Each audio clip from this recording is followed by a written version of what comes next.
Tiga pria membawa seorang gadis ke dalam gubuk, kemudian mengikatnya, lalu gadis itu disiksa sampai mati oleh mereka.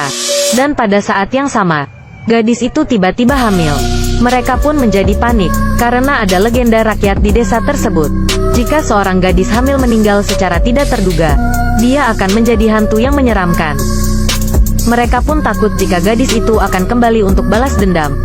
Jadi mereka pun menancapkan paku di leher gadis itu, dan menutup mayatnya. 10 tahun berlalu, dan kebetulan, tanah itu dibeli oleh pengusaha kaya untuk membangun gedung-gedung tinggi di Daxia.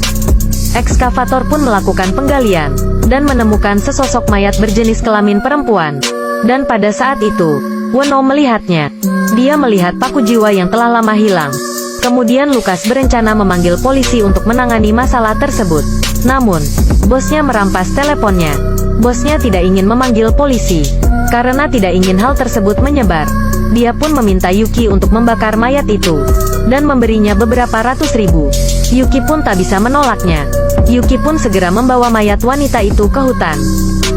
Sebagai seorang ayah, melihat apa yang terjadi pada gadis tersebut, dia sungguh tidak tega. Namun yang anehnya, tubuh gadis itu belum membusuk. Tapi Yuki tidak berpikir ada yang salah padanya. Dia pun menggali 2 lubang, dan tidak ingin membakar gadis itu. Jadi sebuah lubang digunakan untuk membakar kayu, dan lubang lainnya digunakan untuk mengubur gadis itu. Namun ketika dia hendak menguburnya, dia melihat ada paku tertancap di lehernya. Lalu Yuki mencabutnya dengan hati-hati. Weno datang untuk bertanya Yuki, apakah tubuh gadis itu benar-benar terbakar? Yuki pun tidak mengatakan yang sebenarnya.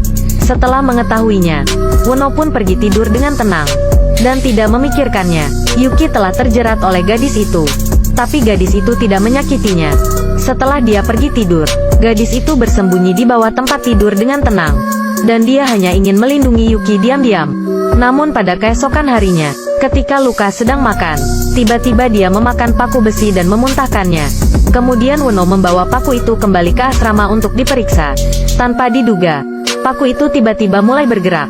Weno sangat ketakutan, jadi dia segera membangunkan Yuki. Dia bertanya kepadanya apakah mayat gadis itu tidak terbakar, dan mencabut pakunya. Melihat ekspresi Weno, Yuki pun mengatakan yang sebenarnya.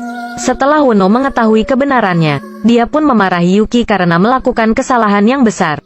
Keesokan harinya, Yuki membawa Weno ke tempat pemakaman gadis itu, dan berencana untuk menggali makam gadis itu, kemudian membakarnya dengan api. Dan ternyata, dia telah menggali dan tidak menemukan tubuh gadis itu. Weno pun sangat marah, karena dia berpikir bahwa gadis itu telah menjadi hantu, dan akan menghantui gedung yang dibangun. Weno pun memutuskan untuk memberitahu bos tentang hal itu, dan tidak peduli bagaimana Yuki meminta maaf. Weno juga bertekad untuk pergi dengan caranya sendiri dari tempat tersebut.